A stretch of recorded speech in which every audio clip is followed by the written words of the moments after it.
What do you think of what happened in Boston? When we were looking for a pressure cooker and two teenagers, you know, and then they took over the whole city and shut it down. And to me, that looked a whole lot like martial law. Yeah. Oh, God, I can't believe. See, this is why I didn't want to give this talk, because I knew that we'd have this conversation. And now it's on the record. All right. Let me take a step back. And we have to deal with it. Let me take a step back and a deep breath, because this is a very painful thing to talk about. So all over the world, we know, it's well established, the State Department and intelligence agencies engage in theater, and it's what they do, it's spycraft, to create spectacles and events that people may not realize are spectacles and events, but that, well, like the overthrow of Mossadegh in the 50s in Iran. They'll funnel money to protesters, they'll, fly people in to infiltrate protesters, they'll create fake newspapers, and so on. So we know that this happens in countries around the world.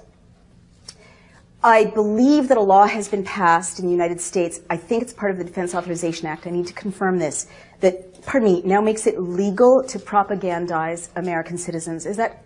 Do we know about that? Sure. Yeah, it's true.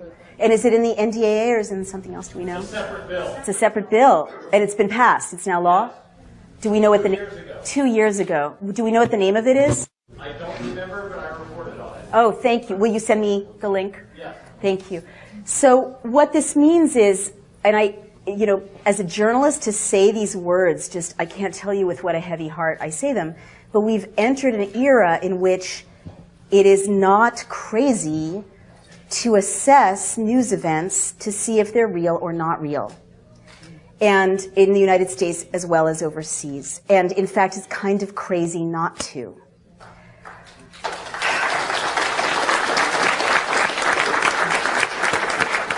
Now, there's so much hype about what I just said, and so I want to be very clear about it so it can't be taken out of context.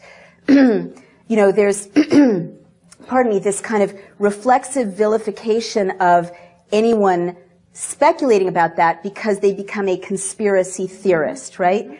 Well, just bear with me. I've often thought about this because our intelligence agencies, I respect spies. Who are doing, before it got out of control, I believe we need intelligence. I believe we need intelligence agencies. I don't think there's anything dishonorable about being in the intelligence services if you obey the Constitution and the law. But all over the world, our intelligence services are engaged in conspiring to create outcomes. That's their job. That's how they're successful. So now that it's illegal to propagandize in the United States, it doesn't surprise me that there's more and more products coming up in popular culture, more and more events in the news stream that seem to be, to my eye, to be subsidized. Let me give you some examples of that. I'm not talking about Boston right now. I'll get to that. We also talked earlier about infiltrators, right? And how they provoke violence. This is well established. So if we know that infiltrators by the police, NYPD, they've been documented, or other police forces, dress up like people they're not and provoke violence, why is it unthinkable that there might be spectacles that might drive an outcome in the news stream? Let me give you a couple of quick examples. And all I'm saying is we, unfortunately, and I have to say this to my fellow journalists as well, we've entered a time in which we need to be very skeptical about the news stream and look at it critically and ask for more verification and more inquiry. And that's just being good reporters. And it makes it like this. There's spectacle fed into the news media in China. There's spectacle fed into, like Chile. How did Pinochet, engage in his coup? He created photographs of a cache of weapons that the terrorists had, hidden. Was it real? Was it not? Most historians think it wasn't. I mean, this is not unusual, in the process of creating a closed society. So, if laws have made it legal to assassinate American citizens and legal to propagandize them, why should it be crazy or weird to think that might be for a reason, right? All right. I saw the movie Zero Dark 30, thank you very much. And I have worked on 2 presidential campaigns, so I recognize political talking points. And I wrote a piece saying, this reads like the Pentagon signed off on the script.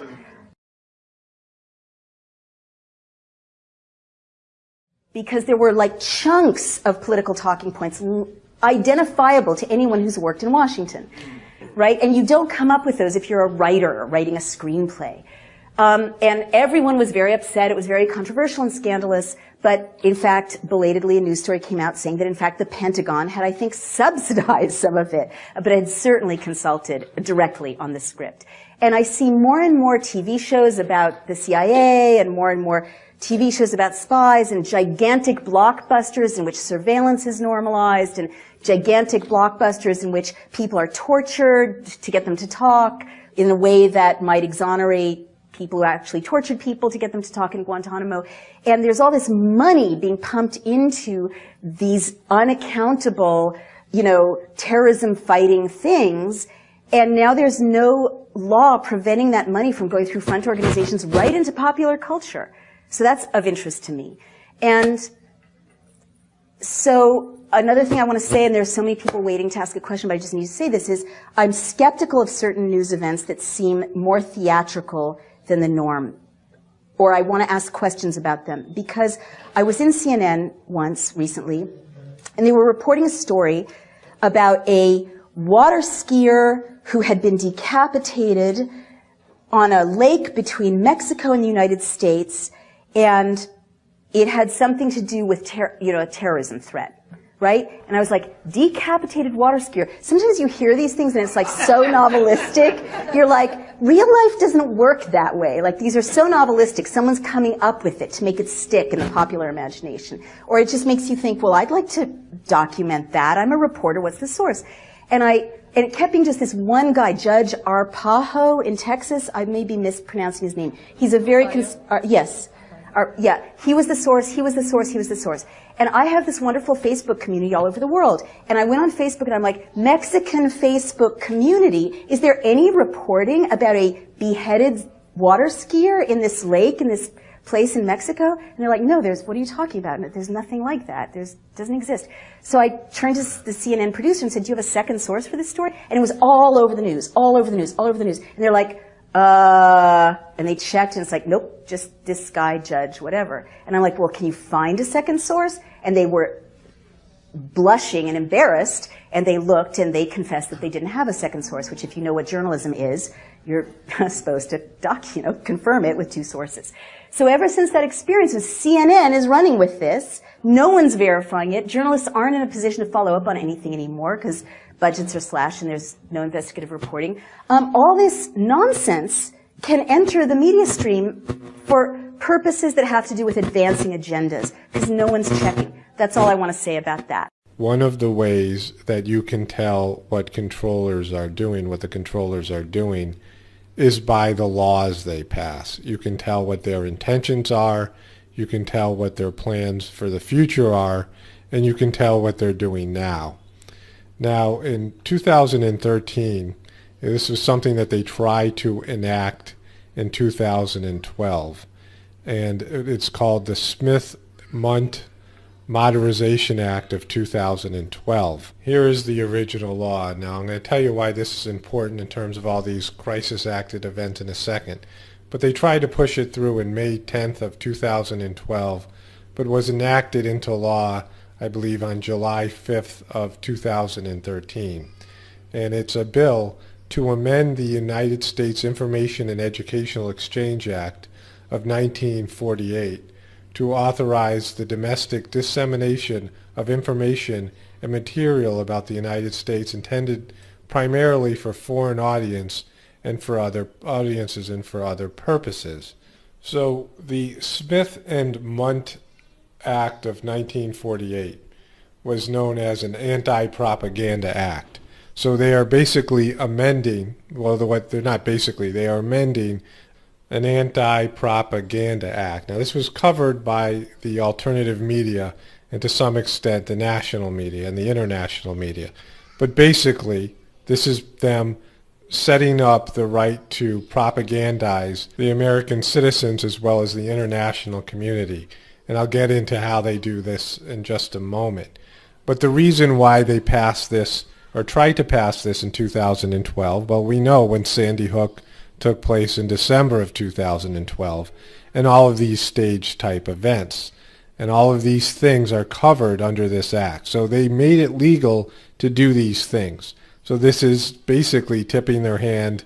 We can see what they were intending to do because they have passed this law, and now they're using this law to do those things. All right, so here it is. This is the first part where they're amending the law. Section 501.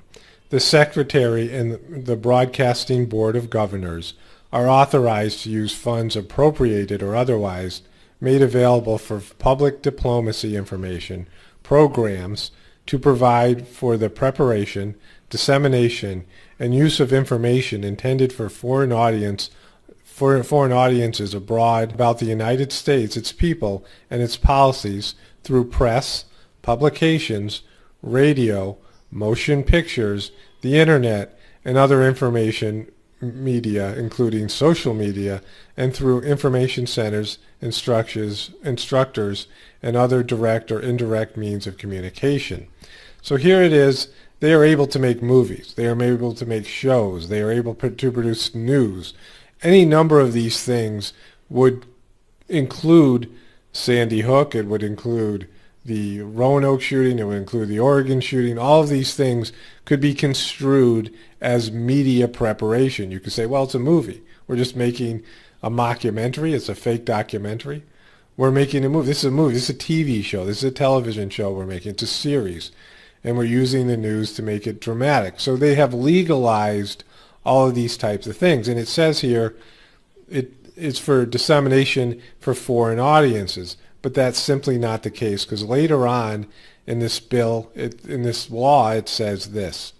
The rule of construction. Nothing in this section shall be construed to prohibit the Department or State or the Broadcasting Board of Governors from engaging in any medium or form of communication, either directly or indirectly, because a United States domestic audience is or may thereby be exposed to program material or based on a presumption of such exposure.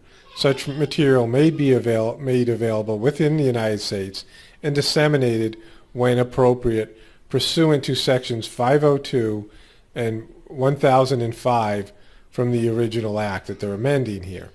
So they're saying, well, you know, if American people are going to come across this information anyway, you might as well just be allowed to do it in the United States. So initially, in the beginning of the law, they're saying this is for a foreign audience. But now in this section, they're saying, well, they're going to get exposed to this anyway, so go ahead and do that. So they're basically making this a domestic law where they can produce productions like Sandy Hook, like the Boston bombing, any of these motion pictures, any of these fraudulent events. And it says here, when appropriate, pursuant to sections 502 or 1005. So let's take a look at that. Now, Section 502 says, nothing in this act shall be construed to give the Department a monopoly in the production or sponsorship on the air or shortwave radio broadcast programs, or a monopoly in any other medium of information. So they're saying they can't form a United States press, like they would own all the networks, that CBS, NBC, and all these types of networks would still be in private ownership. So they're trying to make it that the United States government doesn't have a monopoly, and that's better for the government. It's better for these propagandizing pieces that they're producing, because privately owned businesses producing these makes it a lot more believable than state-run media. You see this. So when they're talking about China or Russia having state-run media, they say, well, that's just coming from the government. But now they're able to produce these things. So that's not a problem having that section be honored, because that section actually helps. And this part also talks about this. This is Section 1005. In carrying out the provisions of this act, it shall be the duty of the Secretary to utilize to the maximum extent practicable the services and facilities of private agencies, including existing American press, publishing, radio, motion pictures, and other agencies. So this was originally constructed, this part of this original law, to say the government can't have its own media. And so you have to give your information for dissemination to private media agencies. And if you give them this media, then they can report it with their perspective. So it takes it away from the government. This was an anti-propaganda act. So now they're saying, well, these two provisions have to be honored, but they've made it legal to produce propagandized acts, and now we have basically a fascist government where the corporations and the government are all together, the media and the government are all together, and they're one unit. So all of these provisions now in the original act are going to help them propagandize the American people. So what they're basically saying here is, now you have the right to produce whatever kind of media you want, and it can be true, it could be fictional, it could be anything, to propagandize the American people and people abroad, and you can turn it over to the private networks and they can run it, and it's all legal. So this makes Sandy Hook, this makes all these types of things legally produced Hollywood productions that the American people think are real and the people in the world think are real. So think about this. Why would they do this? Why would they pass this law if they weren't going to use it? And now we see all these crisis actors. We saw these propagandizing pieces, and they've emerged as something that they are doing on a regular basis. And they all came when they were trying to pass this law and after they've passed this law. So you can see this. I've made a recent video about how our laws are basically being written by Hollywood, our social policies, what we're allowed to say and what we're not, whether it's Hollywood-produced movies. Now, a lot of these Hollywood-produced movies that are pro-spy, that are pro any of these types of government actions. I think the name of the movie was Zero Dark 40 or something like that. I think it won an Academy Award. And it was basically propagandizing that whole fake thing that happened when they killed bin Laden. And you see government talking points, political talking points, showing up in all of these spy movies, all of these war movies that they make. They're putting it out there. That is propaganda. So there's propaganda within our films, and there's propaganda in make-believe life, and then in reality TV programs, and then these fake news stories, these fake these real-looking events to most people that have been faked and have been staged and been crisis acted, and these are all legal. So then you have to ask yourself, if you're a person that thinks, well, these things can't be real, because why would the government do it? Well, why would they make it legal to do it if they weren't going to do it? Why would they repeal an act, an ancient act from over 60 years ago that was put in place as an anti-communist act and an anti-government act, and now they're repealing this so many years later, and they're pushing all these bizarre agendas through the media and through movies and television programs and all these types of things. So there's no reason for anyone to believe they wouldn't use this. Why would they go through the trouble of passing a law